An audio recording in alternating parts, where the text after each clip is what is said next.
अस्सलामुअलैकुम वरहमतुल्लाहि वबरकातुहू। रोज़नामा जंग के आर्टिकल राइटर हामिद मीर साहब का लिखा हुआ आर्टिकल शहीद सहाफ़त के साथ हाज़िर खिदमत हूँ।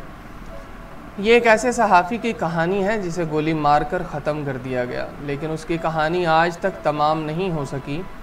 इस सहाफ़ी को मॉडर्न मीडिया और मास कम्युनिकेशन के कई माहिरीन और उस्ताद महज एक किस्सा माजी समझते हैं और उनके अंदाज़े सहाफ़त को आउट ऑफ फैशन समझते हैं। कोई माने या ना माने, लेकिन मॉडर्न मीडिया के बहुत बड़े नाम चंद साल के बाद किसी को याद भी ना रहेंगे, लेकिन इस आउट ऑफ फैशन सहाफ़ी का नाम लेने वाले आने वाले दौर में भी ज़िंदा रहेगा, क्योंकि ये सहाफ़ी बार बार जन्म लेता रहेगा, नए नए नामों से अपना पुराना किरदार दोहराता रहेगा। इसे हर दौर में बागी, सरकश और वतन दुश्मन करार देकर सच बोलने से बाज रखने की कोशिश की जाएगी, लेकिन ये बाज नहीं आएगा।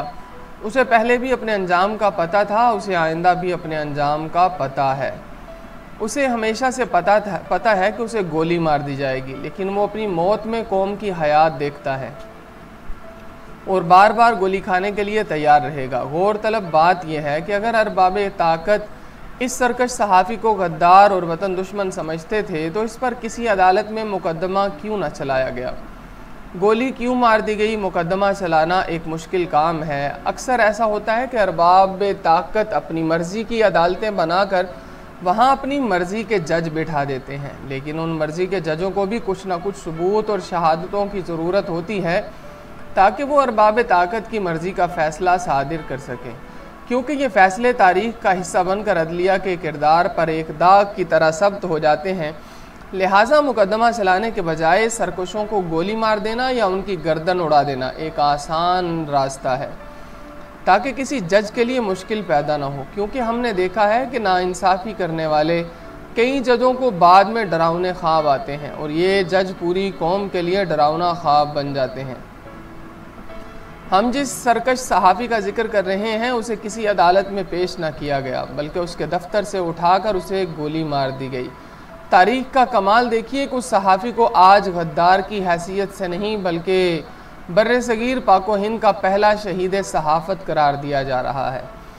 इस शहीद सहाफ़त का नाम मौलवी मोहम्मद बाकर, जो 1857 के ज़माना गदर में दहली उर्दू अखबार के एडिटर थे। मौलवी मोहम्मद बाकर ने दहली के इस पहले उर्दू अखबार का इजरा 1837 में किया था। हिंदुस्तान में उर्दू का पहला अखबार जामे जहानुमा के नाम से कलकत्ता में शुरू हुआ। ये अखबार ईस्ट इंडिया कंपनी की गोद में परवान चढ़ा, लेकिन मौलवी मोहम्मद बाकर ईस्ट इंडिया कंपनी के नाक़दीन में था।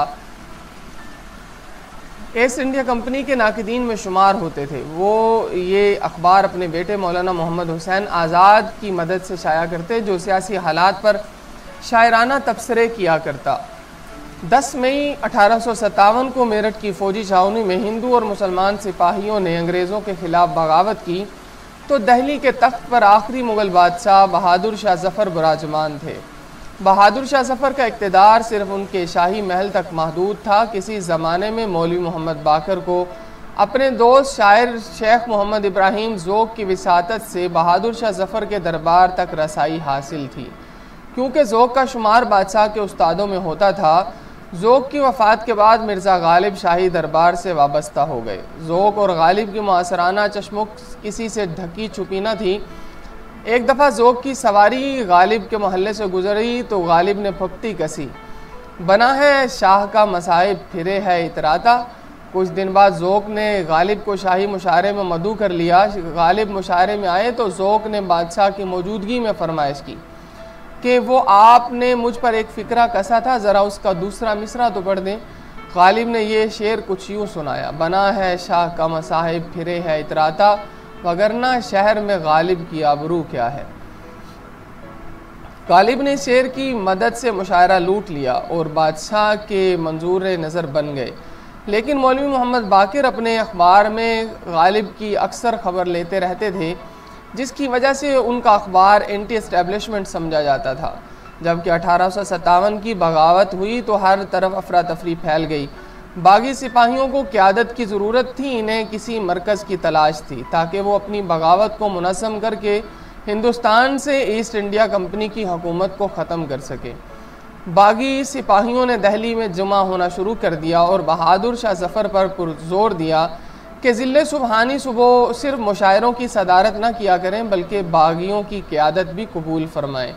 बहादुर शाह जफ़र पसोपेश से काम लेता रहे। उस दौरान मौलवी मोहम्मद बाकर को भी एहसास हो गया कि बहादुर शाह जफ़र को हिंदुस्तान के असली हुक्मरान के तौर पर उजागर करना बहुत ज़रूरी है।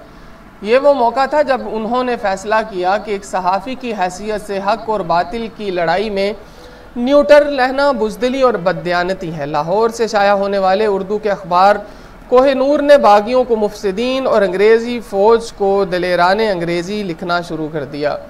कोहिनूर के एडिटर मुंशी हरसुख राय को ईस्ट इंडिया कंपनी से माली मुआवनत मिलती थी और उन साहिब का कलम गैर मुल्की साम्राज्य का गुमाश्ता बन चुका था। मौलवी मोहम्मद बाकर ने बागियों को मुफसिदीन के बजाय मुजाहिदीन लिखना शुरू कर दिया और अपने अखबार का नाम बदलकर अखबारुल ज़फ़र रख दिया। दहली कॉलेज के प्रिंसिपल फ्रांसिस टेलर ने इन्हें बहुत समझाया कि मसलहत से काम लो, क्योंकि बहादुर शाह जफ़र की कमज़ोर हुकूमत चंद दिनों की मेहमान है। लेकिन मौलवी मोहम्मद बाकर ने जान की बाजी लगाने का फ़ैसला कर लिया। दहली के नेशनल आर्काइव्स में मौलवी मोहम्मद बाकर के मई ता सितंबर 1857 तक के इदारिये महफूज हैं, जिनके मुताले से पता चलता है कि मौलवी मोहम्मद बाकर अपना अखबार तहरीकी आज़ादी के लिए वक़फ़ कर चुके थे, लेकिन उन्होंने अफवाहों और सुनी सुनाई बातों को अपने अखबार में जगह नहीं दी, बल्कि वो इस खित्ते के पहले सहाफ़ी थे जिसने फ़ेक न्यूज़ को बेनकाब किया। जब बगावत अरूज पर पहुंची तो अंग्रेज़ों ने हिंदू मुस्लिम इत्तेहाद तोड़ने के लिए दहली के दरो दीवार पर ये पोस्टर चिपकाना शुरू कर दिए कि मुसलमानों का असल दुश्मन अंग्रेज़ नहीं बल्कि हिंदू है, क्योंकि अंग्रेज़ अहले किताब है। मौलवी मोहम्मद बाकर ने इन पोस्टरों के पीछे छुपी साजिश को बेनकाब किया। दिल्ली में ऐसे लोगों की कमी न थी जो मुंशी हरसुख राय की तरह अंग्रेज़ों से मिले हुए थे, लिहाजा इन गद्दारों ने मुजाहिदीन में इख्तिलाफात पैदा कर दिए और अंग्रेज़ शहर में घुस आए। 14 सितंबर 1857 को मौलवी मोहम्मद बाकर को उनके अखबार के दफ्तर से गिरफ़्तार किया गया, जबकि मोहम्मद हुसैन आज़ाद फ़रार होने में कामयाब हो गए। 16 सितंबर 1857 को उन्हें फ्रांसिस टेलर के कत्ल के इल्ज़ाम में मेजर विलियम हैडसन के हुक्म पर गोली मार दी गई। हालांकि मौलवी मोहम्मद बाकर ने टेलर के कत्ल का वाक़या अपने अखबार में ख़ुद एक ऐनी शाहिद के तौर पर शाया किया था। मेजर विलियम हैडसन ने मौलवी मोहम्मद बाकर का जिस्मानी वजूद ख़त्म कर दिया, लेकिन उनकी कहानी ख़त्म न कर सका। मौलवी मोहम्मद बाकर को मुख्तलिफ अदवार में कई मेजर विलियम हैडसन बार बार गोली मार चुके हैं, लेकिन जब वो बार बार ज़िंदा हो जाता है, बार बार कोई ना कोई मुंशी हरसुख राय दलेराने अंग्रेज़ी का गुमाश्ता बनकर मौलवी मोहम्मद बाकर को गद्दार करार देता है। लेकिन तारीख़ में मौलवी मोहम्मद बाकर का नाम बर्र-ए-सग़ीर पाक व हिंद के पहले शहीद सहाफ़त के तौर पर हमेशा ज़िंदा रहेगा। ये था आज का आर्टिकल मोहतरम हामिद मीर साहब का शहीद सहाफ़त। अगर अभी तक आपने हमारे चैनल को सब्सक्राइब नहीं किया वो भी कर दें और बेल आइकॉन के बटन को भी प्रेस कर दीजिए। पाकिस्तान जिंदाबाद, इस्लाम पाइंदाबाद।